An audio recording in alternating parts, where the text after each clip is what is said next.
repose désormais dans le cimetière parisien d'Ivry-sur-Seine, face au buste de Missak Manouchian, son frère d'armes, et face au carré des fusillés du groupe Manouchian. Arsène Chakarian, l'arménien. Arsène Chakarian, le français. Apatride, naturalisé en 1958, il était très fier d'arborer sa carte d'identité nationale. Arsène Chakarian, le parisien. Arsène Chakarian, le porte-loi.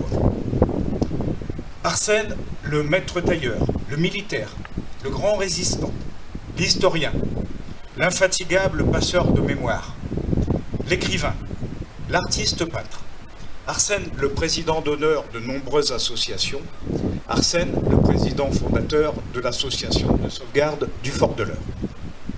Arsène, l'homme. Né en 1916 en Turquie, Arsène doit, avec sa famille et tant d'autres, fuir son pays natal et le génocide arménien pour la Bulgarie, puis pour la France. En 1936, il a 20 ans. Il prend part aux manifestations du Front populaire et adhère à la CGT où il rencontre un certain Missak Manouchian, poète arménien et militant communiste. En 1937, il effectue son service militaire. En 1939, il est mobilisé contre l'Allemagne. Démobilisé en 1940, suite à la défaite lors de la bataille de France, il entre alors en résistance, puis rejoint le groupe Manouchian, avec lequel il participe à une quinzaine d'actions contre les nazis. On s'attaquant particulièrement aux officiers supérieurs, aux traîtres et aux dénonciateurs. S'il risque sa vie, il voit aussi ses camarades se faire tuer à ses côtés et échappe de peu aux arrestations. Fin 1943, Missak Manouchian est arrêté. Il sera exécuté quelques mois plus tard au Mont-Valérien avec 22 de ses camarades.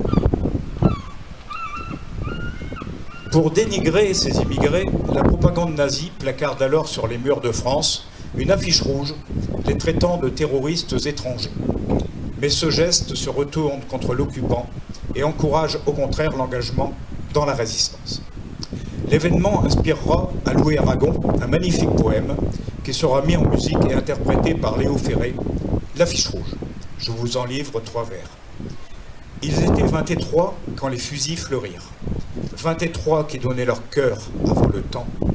23 étrangers et nos frères pourtant. Le risque est si grand qu'Arsène déclarera par la suite qu'il pensait qu'il ne verrait pas la fin de la guerre, ajoutant « On savait qu'on allait peut-être mourir, mais comme on agissait pour la liberté, pour la France, ça nous renforçait. » En 1944, Arsène se met au service des agents de renseignement dans le Bordelais et participe dans le Loiret au maquis de Loris et à la libération de Montargis. La fin de la guerre ne sera pas la fin de son combat. Il sera nommé sous-lieutenant, il deviendra historien et notamment président d'honneur de l'Association nationale des volontaires, anciens combattants et résistants arméniens. Il intégrera la commission des fusillés du Mont-Valérien. Il sera chargé de recherche auprès du ministère de la Défense. Il recevra de nombreuses décorations telles que la Croix du combattant. Il sera successivement fait chevalier, puis officier, puis commandeur de la Légion d'honneur. Il écrira 3 ouvrages sur la résistance.